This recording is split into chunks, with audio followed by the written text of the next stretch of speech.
That's a tough coverage to defend this passing concept when they have time to get down there. The hook curl player, he's a little short. Devontae Adams been playing a lot of ball in this league for a long time. Finds the soft spot of the coverage, gets the ball, and gets some yak. I can't believe they got that guy. Yeah, the other part of the dynamic duo is Puka Nacua. Now we're in number 12, and this is a minute and a half left in the game. You get a first down here, it's game over. So you better believe they're going to find 12 in the big-time gotta-have-it situation. He kind of sneaks out of the backfield. For that defender, that's tough. He has run responsibility. His eyes are a little slow. He beats him, gets to the flat, catches the ball, and just as important as catching it is staying in bounds. So getting some more yards, getting some more yak up the sideline, and then staying in bounds.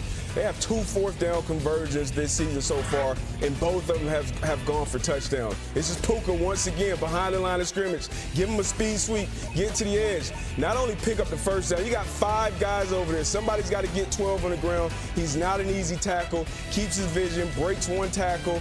O-line does a great job getting the boys out of the way, and he gets it up the sideline and gets it into the end zone. You got a dynamic play caller, your head coach, play caller, Sean McVay. You got a great quarterback that can still attack, throw the ball down the field. You can run the ball, and you have a dynamic duo at the wide receiver position. You got it all when you got this Rams offense. You know what? You know I love Butler breakdown. Me too. You and me both. Yeah, absolutely. I love you and I respect you. But you better block number 98, always a butt. Carter, in this football game right there. Oh, yeah. He blew off the divisional round playoff game in the fourth quarter. Came at Matthew Stafford twice in the final drive and disrupted. They got to block him, or the ball's got to come out quick. Yes. One of those 2 things. Next matchup, Arizona Cardinals and the San Francisco 49ers. Let's focus on the Niners and their pressure package. Yeah, and fourth quarter is critical, and they've been very good in the fourth quarter. Fourth quarter pass rush, a lot of coaches believe, is the key to winning in this league. Yes. There's a lot of close games, so you need fourth quarter pass rush. They've done that each of the first 2 weeks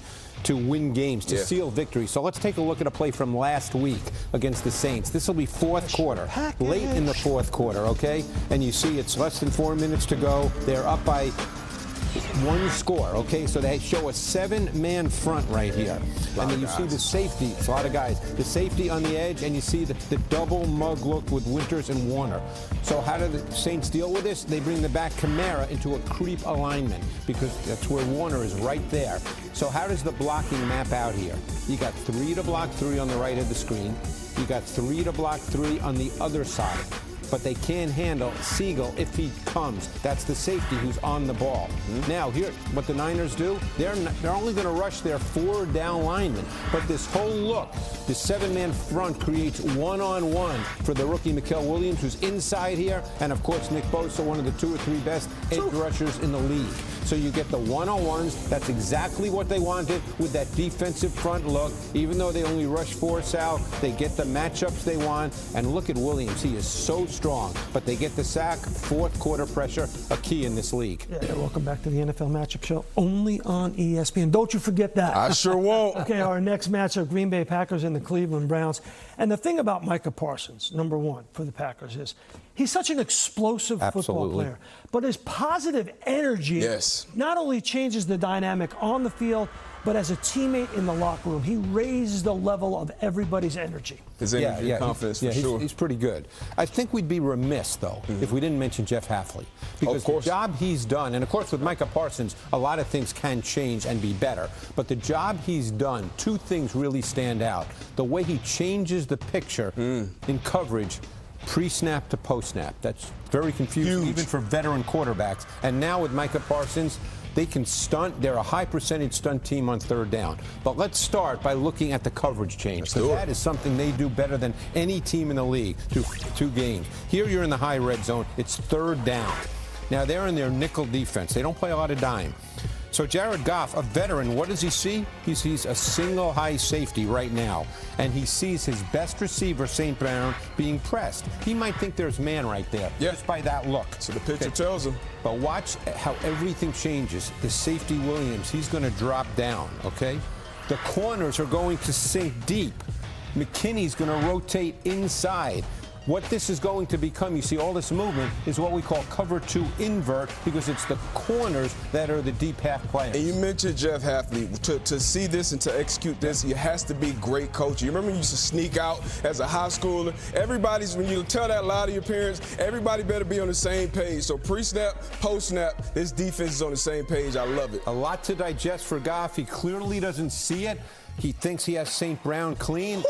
Doesn't have it. Now, the other thing we talked about, Sal, was the Micah Parsons element and the fact that this team stunts a lot on 3rd down. So this is against the Washington Commanders, okay? You're going to see a 5-man front. So what does that do? 5-0 protection, 5 to block 5. There's Parsons on the right. There's Cooper right there. He's a big part of their pressure packages. So you get the 5 to block 5. They're going to run an inside stunt now. You see the 2 slant guys, and you see Cooper. He's a great athlete, by the way, with the speed he has and the flexibility, and he's going to get clean into the A-gap right there. But now we get to the Parsons factor. Because what does this do, the 5-man front? It's one-on-one, and in this case, it's a rookie right tackle. That's a tough assignment. So he wins in a flash inside. You got Cooper clean in the A-gap, and you sack Daniels. So they've been so good at both these things through 2 games. Great coach. That's why you watch the matchup show. Everybody talks about Micah Parsons, but you got to remember the defensive coordinator, Jeff Hafley, and the job that he is doing, putting all those components together, meshing them together so that they work. And you want to play complementary football. We talk about Jalen Hurts playing complementary football for his football team. Jordan Love is the same kind of player. Has not thrown an interception in 9 straight games. And that's huge. Wow. Winning the turnover battle. If your quarterback can take care of the ball, that's huge. But some quarterbacks, they take care of the ball but don't create explosive plays. He does both. And they have a good running game. But I tell you what, Sal, we talked about Micah Parsons. They better take care of 95. Myles Garrett is also a game record. They play a ton of man-to-man coverage. Jordan Love is good against man-to-man coverage. I'm excited to watch this matchup. Yeah, I am too, because he's missing some aspects of his passing game. So they're going to have to run the ball right at Myles Garrett. They got a good running back back there. They do. They have a very good running back. Play complementary football. Good defense, run the ball, take the pressure off this young man, and they got a pretty easy schedule. They could cruise right to the title in that division. Stay right there. Is our matchup. Next, it is the Lions at the Ravens, and Lamar Jackson has thrown 22 straight touchdown passes on Monday Night Football without an interception. That's good. That is good. That is a Monday Night Football record. But so that means Jared Goff's got to show up to this party. Yep. Right? Now they had 511 yards of offense last week against the cooperating Chicago. So now they got nice way to say it. They got to go to Baltimore, where they got waxed the last time, 38-6.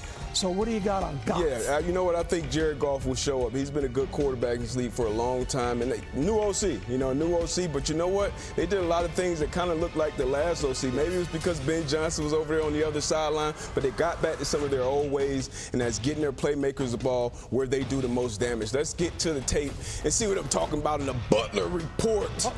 Here we go. First play, under center. Now, you talked about the cooperating Bears. They definitely cooperated on this play. 12 personnel, Goff is under center, and it's going to be a zone pressure look defensively. You see the route here from Laporta going across the middle, clearing it out for St. Brown. But they're bringing pressure, and then they're dropping guys. And you see it. We saw this before the show. They're man short on that back end. So what that means is you better get home up front. If you don't, you're going to be in trouble. Laporta, he's going to clear out that linebacker and vacate the middle of the field, and that's where 14 St. Brown does a lot of his damage. This is something you saw week in and week out when Ben Johnson was calling plays.